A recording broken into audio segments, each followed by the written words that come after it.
नमस्कार सभी को। ओम साथियों, इस प्रार्थना के साथ कि आप सभी खुश रहो, खुशहाल रहो, आरोग्यमय जीवन जियो। हमारा आयुर्वेद का सफ़र आगे जारी रखते हैं। इस आयुर्वेद की यात्रा में हम लोग देख रहे हैं कि अष्ट चक्रों का हमारे आरोग्य पे कैसे असर हो रहा है। आज के इस कड़ी में हम लोग देखने जा रहे हैं अगला चक्र, जो हमारी आरोग्य पे असर करता है या हमारा आरोग्य की वजह से ये चक्र के ऊपर असर होता है, वो है मनस चक्र। इसका आपको दिखाई तो नहीं देगा या रेफरेंस सभी तरफ नहीं मिलता है, लेकिन कहीं कहीं जब ये अष्ट चक्र कहा जाता है तो इसमें ये एक चक्र मनस चक्र माना जाता है, या बिंदु चक्र भी इसको कहते हैं। हाइपोथैलेमस अपना जो ग्लैंड रहता है वहाँ पे, जहाँ पहले का हमने देखा था आज्ञा चक्र के ऊपर इसका स्थान रहता है। इसका रंग है सफ़ेद। जैसे हमने पहले भी कहा कि धारणा ध्यान समाधि अष्टांग योग में जब हम देखते हैं अभी, तो ये जो आखिरी 3 सीढ़ियाँ है, धारणा ध्यान और समाधि, इसमें ध्यान वाली धारणा तो हमने देखी आज्ञा चक्र के ऊपर। फिर ये भी एक सीढ़ी महत्वपूर्ण है कि ध्यान ऐसी कोई चीज़ नहीं है कि आपने कोई क्लास लगाया या किसी ने सर पे हाथ रख दिया, ध्यान लग गया, या कुंडलिनी जागृत हो गई तुरंत, या भावातीत ध्यान में आप चले गए तुरंत। इतना आसान नहीं है। जिसने हर रोज नित्य क्रम से अभ्यास किया हुआ है, योगाभ्यास किया हुआ है, आरोग्य के बारे में आयुर्वेद का अभ्यास किया हुआ है, निसर्गोपचार का अभ्यास है, ये सारे तंत्रों का अभ्यास करने के बाद आपकी मन के ऊपर जो आपकी पकड़ आती है कि मुझे क्या करना है, आप जब धारण करते हो कि मुझे मेरा ध्येय क्या है, तब जाके ये चक्र जो है वो अच्छी तरह से एक्टिवेट होता है और इसका असर हमारी पूरी सेहत पे बहुत अच्छा होता है। 99% diseases are on psychosomatic level, यानी कि 99% रोग जब आप देखने जाओगे तो उसका मूल मिलता है मन में जब ही गड़बड़ी होती है, मन की विचार धारणाओं में जब गड़बड़ी होती है, तब ये चक्र बहुत डिस्टर्ब सा रहता है, अनबैलेंस रहता है, और उस वजह से हमारे आरोग्य पे असर होता रहता है। यहाँ से हमें जो रंग है वो सफ़ेद की ओर, जामुनी कलर की ओर जाता है।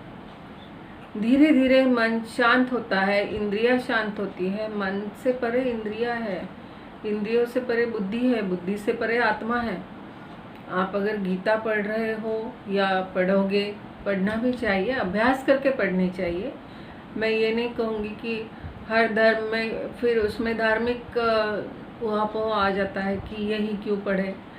तो गीता एक अभ्यास है। हर चीज़ के लिए आपको जब भी प्रश्न आएंगे, आप गीता खोलो, उसमें आपको उत्तर मिल जाएगा। वो एक अध्ययन का भाग है। इसमें आप देखोगे तो चौथे अध्याय में इसका आपको थोड़ा विवरण मिलेगा, अथर्ववेद में मिलेगा, ऋग्वेद में मिलेगा। सारे वेदों का सार है ये गीता, उपनिषदों का सार है।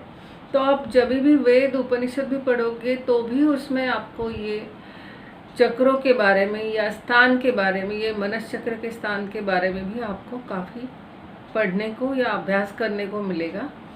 लेकिन तब तक के लिए आपको ये जानकारी होनी चाहिए कि ये क्या है, ये चक्र क्यों और किस तरह से खराब होता है, या हमारा आरोग्य उसके ऊपर कैसे निर्भर रहता है। ये एक संवेदना हमारे शरीर में जागृत करता है, एक प्रेरणा देता है हमेशा। जो ध्यान वाली स्थिति है उसमें जैसे 4 श्रेणियों का ध्यान कहा गया है। पहले जो ध्यान में आप बैठोगे तो बाह्य और अभ्यंतर, जब भी हम ध्यान करते हैं, बाह्य वस्तुओं को किसी को या सामने रखकर किसी का ध्यान किया जाता है और आंतरिक ध्यान किया जाता है। तो पहले वैखरी मध्यमा पश्यंती परा, इस 4 स्थितियों का ये जो ध्यान रहता है उसमें पश्यंती, पश्य माने देखना, कि खुद को, मन को दृष्टा रूप से खड़ा करके हमें देखना है कि मैं क्या हूँ। मेरी अभी जब हम आरोग्य के बारे में देख रहे हैं तो हमें ये देखना चाहिए दृष्टा रूप में ध्यान में बैठ के कि मेरा आरोग्य सही है बचपन से अभी तक, या उसमें कुछ गड़बड़ी है तो क्यों है, उसमें फिर कैसे हमें इलाज करना चाहिए, हमें क्या क्या दिनचर्या, ऋतुचर्या, आहार विहार सबका पालन करना चाहिए, अष्टांग योग का कैसे पालन करना चाहिए। ये खुद के लिए ही, स्टडी के लिए हम लोग ये सब सीख रहे हैं।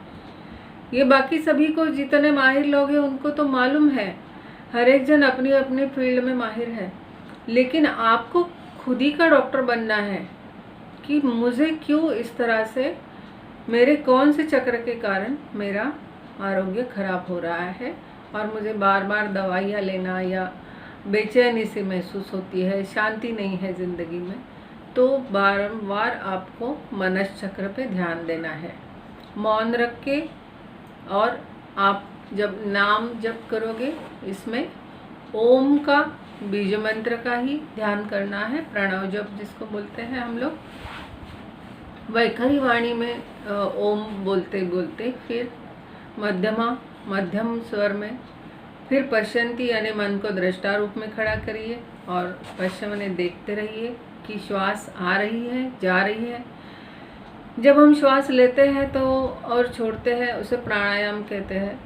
तो ये प्राणों का याम यानी कि हमें उसका जो व्यापार चल रहा है प्राणों का, श्वास का, जब हम श्वास लेते हैं तो बाहर के संकल्प या संस्कार जो है श्वास के मार्फत अंदर आते हैं, और जब हम श्वास छोड़ेंगे तो हमारे अंदर के जो विकार विचारों में हैं वो बाहरी मंडल में, वायुमंडल में जाएंगे।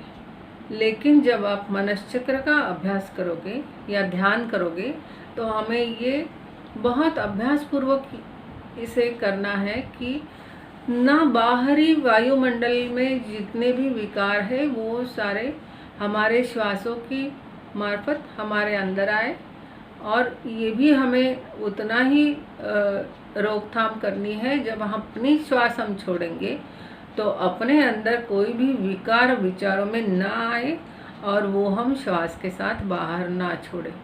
इसकी रोकथाम का नाम ही प्राणायाम है और असली ध्यान है, असली मनश्चक्र पे करने का ये अष्टांग योग की ये ध्यान स्थिति है। आगे देखते हैं कि ये इसके ऊपर किसका असर है ज़्यादा। आकाश और वायु तत्व का, पंचमहाभूतों में आकाश और वायु तत्व का इसके ऊपर ज़्यादा असर रहता है। कफ है, साइनस है, इस तरह की ज़्यादा, सिर दर्द है या आँखों की वजह से होने वाली जितनी भी बीमारियां हैं, इससे ये चक्र थोड़ा सा डिस्टर्ब हो जाता है, या ये चक्र डिस्टर्ब होने की वजह से इस तरह की बीमारियां आती है। ये मस्तिष्क पूरा जो है, मस्तिष्क यानी ब्रह्मांड स्थिति हम लोग ध्यान में मानते हैं। तो हृदय है, ये समस्त शरीर जितनी भी अपनी अंतस्त्रावी ग्रंथियां भी है शरीर में पूरी, फिर जितने भी आवेग आते रहते हैं, विचारों के कहो, भावनाओं के कहो, संवेदना रहती है मन में, फिर मेधा है, ये स्वयं नियंत्रित है, ये खुद नियंत्रण करता है। अच्छा नियंत्रण भी है और इसका नियंत्रण छूट भी सकता है हमारी आहार विहार और इसकी वजह से। तो ये भावनाओं के साथ ज़्यादा इसका संबंध रहता है, और शरीर में लवण का निर्माण करना भी इसमें ज़्यादा ये मदद करता है। जब ये इम्बैलेंस हो जाता है तो हमें जो इंट्यूशंस मिलते हैं या मन की आँख से हम लोग जो देखते हैं कि सामने वाले को पहचानने की जो शक्ति रहती है, या आने वाले भविष्य के बारे में या जो भी प्रसंग आता है उसके बारे में हम पहले जो सोचते हैं वो ये इम्बैलेंस हो जाएगा तो ये सोच खराब हो जाती है, अपनी गलत सोचने लगता है इंसान, भविष्य के बारे में गलत सोचता है और हर चीज़ में उसकी गलतियाँ होना शुरू हो जाते हैं और एक गलती दूसरे गलती को जन्म देती है और इसके कारण उसका मन डामाडोल हो जाता है, ये चक्र खराब होता है। बैलेंस हो जाएगा तो इंट्यूशंस आना शुरू होते हैं, आपको भविष्य में क्या होने वाला है दिखाई देगा, आपके शरीर में क्या उथल पुथल हो रही है रोगों की, उसके बारे में आपको जानकारी अपने आप स्वयं नियंत्रित होने के कारण ये चक्र मिल जाती है, समझ में आ जाता है और हम लोग वहाँ पे नियंत्रण करना शुरू करते हैं। और ये पैर के तलवों से लेके सिर तक, मस्तिष्क तक पूरा शक्ति का संचार करने का, जो हमारी परमार्थिक शक्ति है उसका संचार करने का इसमें ज़्यादा संचार करने की शक्ति इसमें ज़्यादा है। तो योगासन में भी आप प्राणायाम करो, ध्यान में त्राटक भी कर सकते हैं, प्रार्थना कीजिए, भक्ति कीजिए, सूर्य नमस्कार सुबह उठ के सूरज जब भी उगता है तभी आपको करना है। तो इससे बहुत प्राण शक्ति ज़्यादा मिलती है और मनस शक्ति बहुत बढ़ती है अपने। इससे ये मनस चक्र बहुत सुंदरता से काम करेगा और आपकी सेहत भी बहुत अच्छी रहेगी। अगर आप ऑयल्स लगाते हो, इसेंशियल ऑयल्स, तो उसमें लैवेंडर ऑयल बहुत काम अच्छा करता है, इसमें मैग्नोलिया भी काम करता है।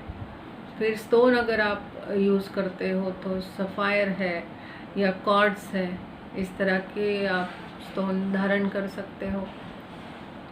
तो मेरे ख्याल से आपको ये जो मनस चक्र के बारे में आज हमने बताया वो अच्छा लगा, और अच्छा लगा तो ज़रूर लाइक कीजिए, शेयर कीजिए, सब्सक्राइब कीजिए और मिलते रहिए। फिर मिलने का वादा करते हैं। अगली कड़ी में देखते हैं हमारे अगले चक्र के बारे में। तब तक के लिए इजाज़त दीजिए। बहुत बहुत धन्यवाद। ओम।